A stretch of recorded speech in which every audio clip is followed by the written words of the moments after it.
Guess what? You probably don't count. That's what my sister said when the seating chart put me out in the hallway, right next to the service area dumpsters. The hallway didn't smell like expensive perfume or scented candles like the fancy ballroom inside. It was a gross mix of wilting lilies and industrial bleach. Inside, I could hear the DJ excitedly counting down for the first dance, the clinking of glasses, and the fake laughter of guests trying too hard to look upper class. I sat there on a cold metal folding chair, adjusting the burgundy dress I had picked out on purpose. My mother, Maggie, was definitely inside, fixing her pearls and playing the perfect mom, while my dad was busy looking away to avoid facing reality. They thought putting me next to the service doors, where the staff pushed carts of melting ice and half-eaten food, would make me feel small. They thought I'd shrink away like the Amber of 20 years ago. But they were wrong. This humiliation didn't hurt. It was just funny to me. Funny because of their pathetic attempt to push me out of their perfect family picture.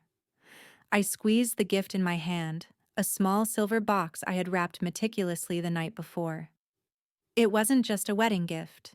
It was a ticking time bomb, a death sentence for the fake reputation Laya, my sister, the golden child, had worked so hard to build. I didn't come here to wish them well. I didn't come here to beg for approval. I came to watch Laya's biggest day collapse right in front of her. No arguments, no tears. I chose silence, the cruelest weapon they had accidentally taught me how to master. The morning air in Vermont was crisp, the kind that smells like pine trees and money.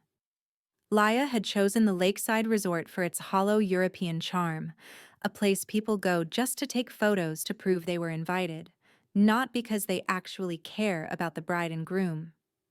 The glass ballroom looked out over the water, decorated with orchids and floating candles in crystal bowls, sparkling like a dream. And me? I was the nightmare locked outside the glass. I had driven 3 hours from Boston, replaying Mom's last text in my head. "Please, Amber, don't cause a scene today. This is Leia's day." That's all I ever was to her. A warning label, an instruction manual, a nuisance to be hidden away. Don't make noise. Don't take up space. Don't remind anyone this house has another daughter. Growing up, we were the cliché family portrait, the golden child and the forgotten one. Laya got ribbons and trophies, crocodile tears, and was always rescued. I got straight A's nobody looked at, and the ability to fix everything myself in silence. My contempt didn't come from nowhere. It was fed by cold, hard facts. The last time I saw them all together was Thanksgiving 3 years ago. When Mom asked me to get an old photo album, I found her brown leather diary instead. I flipped through it, curious, only to realize a chilling truth. Every page started with Laya's name. Laya's first day of school, Laya's favorite food, the day Laya got into college. Not a single line about me. No birthdays, not even my name. When I asked, Mom laughed like it was the stupidest question in the world.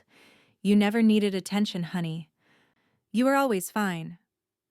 That night, I learned there are 2 ways to be forgotten: being lost and being intentionally erased.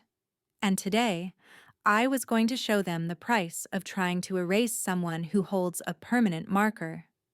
I placed the gift on the rickety folding table, looking through the glass separating their world from mine. Inside, Laya was raising a glass for photos, Mom fixing her veil. Everything was shimmering, perfect, and nauseatingly fake. I tried to blend into the background like always, but the hallway wasn't quiet. Every time the service door swung open, the staff's joking around reminded me of my place, with the trash. Then the laughter changed. I looked up and saw Laya walking toward me, bouquet in hand, her veil dragging behind her like a trail of smoke.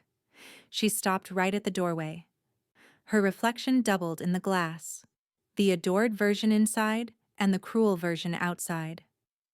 "Well," she said, tilting her head, her eyes flashing with cheap victory. "Looks like they finally found where you belong." I blinked, looking at her like she was a strange alien species. "What do you mean?" She laughed, that smirk I'd seen since childhood whenever she was about to steal credit or play the victim. "Guess what? You don't count," she said, her voice light but sharp as a razor. Like a miscalculation. She waited for a reaction. She wanted me to cry, wanted me to beg, but I wouldn't give her that satisfaction. My throat was dry, not from fear, but from swallowing down so much disgust. "You know," I said, my voice deep and so calm it made her smile twitch. "There was always room for both of us. You're the one who kept making it smaller." Laya narrowed her eyes, annoyance creeping through her thick makeup. "Oh, please, Amber. Not everything revolves around you. This is my day. Can you just pretend to be happy for once?" I laughed, a short, dry sound. "You made sure I'm not even allowed in the room. What am I celebrating? The presence of this dumpster?" Her mask slipped a little. I saw a flash of something. Fear? No.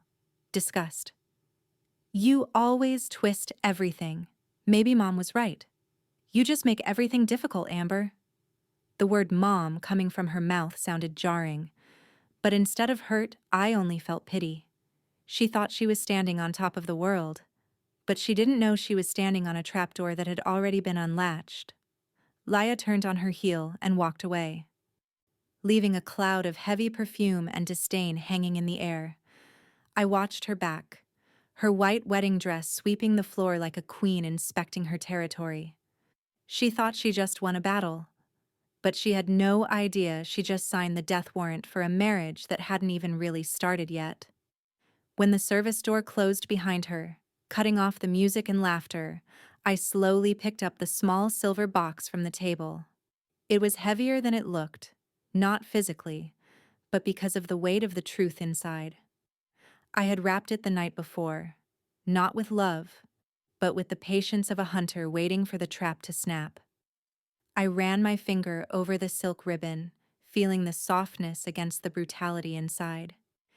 If they didn't want me inside the party, fine. I wouldn't disturb their perfect space with my presence. But I wasn't leaving without dropping off a souvenir. I stood up, adjusting my dress. My reflection in the glass looked calm, even graceful. No one looking at me right now would think I was about to light the fuse on a bomb. 3 weeks ago, in Boston, sheer luck threw the key to destroying Laya right into my lap.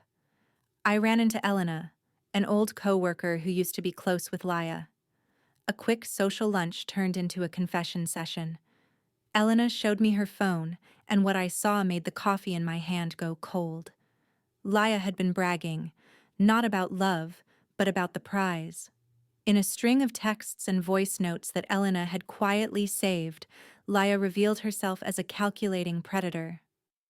"Noah is sweet, but stupidly naive," one text read. "Just a few fake tears and some acting, and I'll have the house, the family money, and that prestigious last name." I scrolled through every line, bile rising in my throat. She mocked her future mother-in-law, planned to shove her own parents into a nursing home the second she got control of the assets. "The house will be mine before Christmas," she wrote. I asked Elena to forward all the evidence. I printed them out, every crisp screenshot, every chat log with dates and times. I arranged them neatly, tucked beneath an expensive crystal photo frame. It wasn't a threat. It was the naked truth. And the truth has no mercy. Before leaving that cold hallway, I walked back toward the main doors of the ballroom.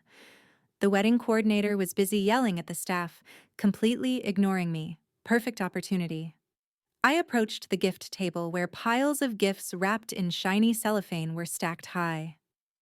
I didn't hide my box at the bottom.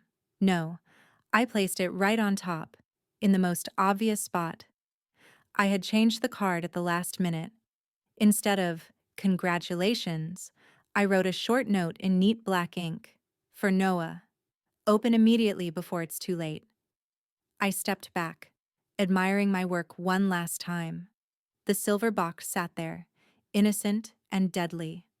Inside, Laya was toasting, laughing, totally unaware that a time bomb was ticking right outside the door.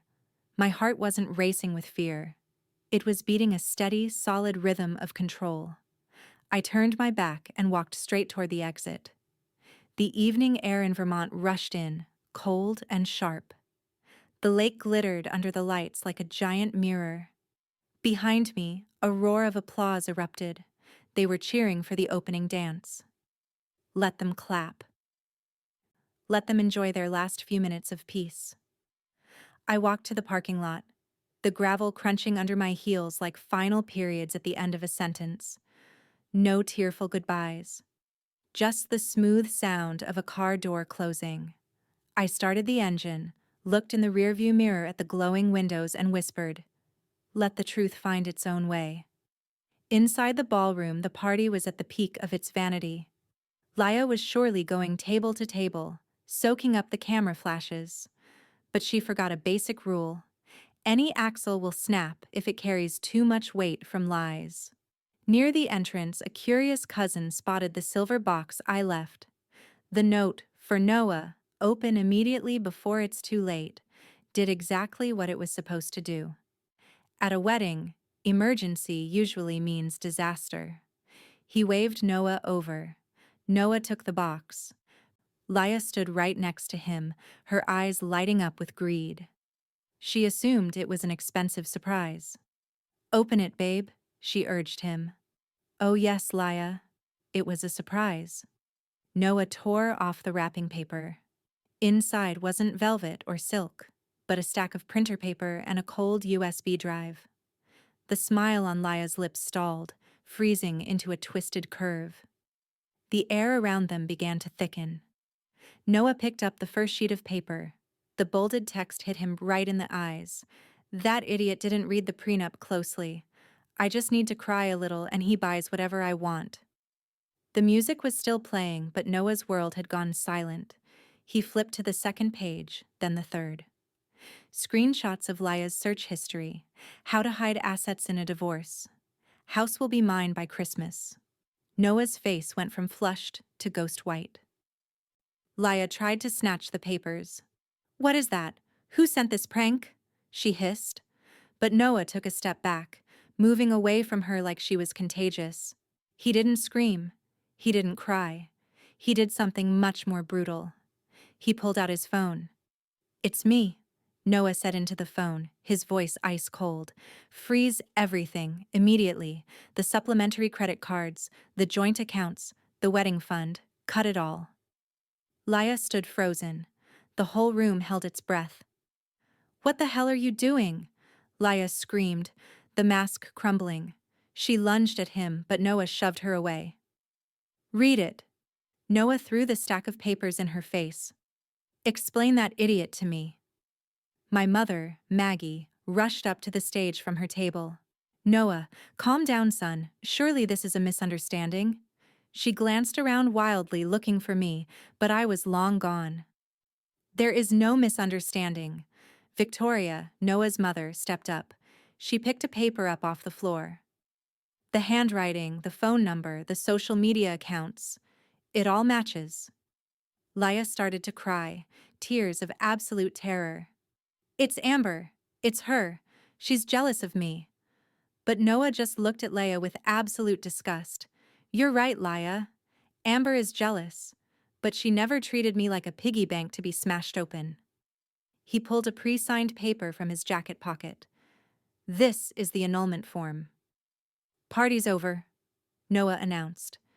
And just like that, under the magnificent chandeliers, Laya stood there, alone, broke, and exposed, right in the middle of the wreckage of her own ambition. My car glided down the highway, leaving the bright lights of the lakeside resort behind.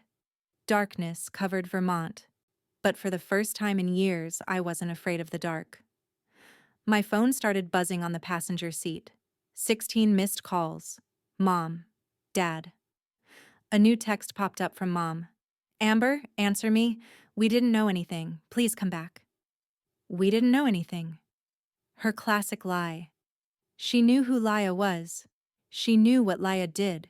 She just chose to close her eyes. But now that the flashy curtain had been ripped down, she wanted to drag me back. I picked up the phone. Before, I would have turned it off. But not today. I wasn't running away. My fingers tapped the screen. I went to contacts, selected Mom, block contact, selected Dad, block contact, and finally, Laya, block permanently. One light touch, and their world vanished. No more screaming, no more manipulation. The phone returned to a black, silent screen. I rolled down the window. The cold wind rushed in, smelling of freedom. At my sister's wedding, I was seated next to the trash. Tomorrow morning, I'll wake up in some beach town, drinking coffee and watching the sunrise alone. It's the same silence, but the meaning has completely changed. Before, it was humiliation. Now, it is peace. And sometimes, the loudest revenge isn't a scream. It's the sound of your own footsteps as you walk away from people who don't deserve you, and never looking back.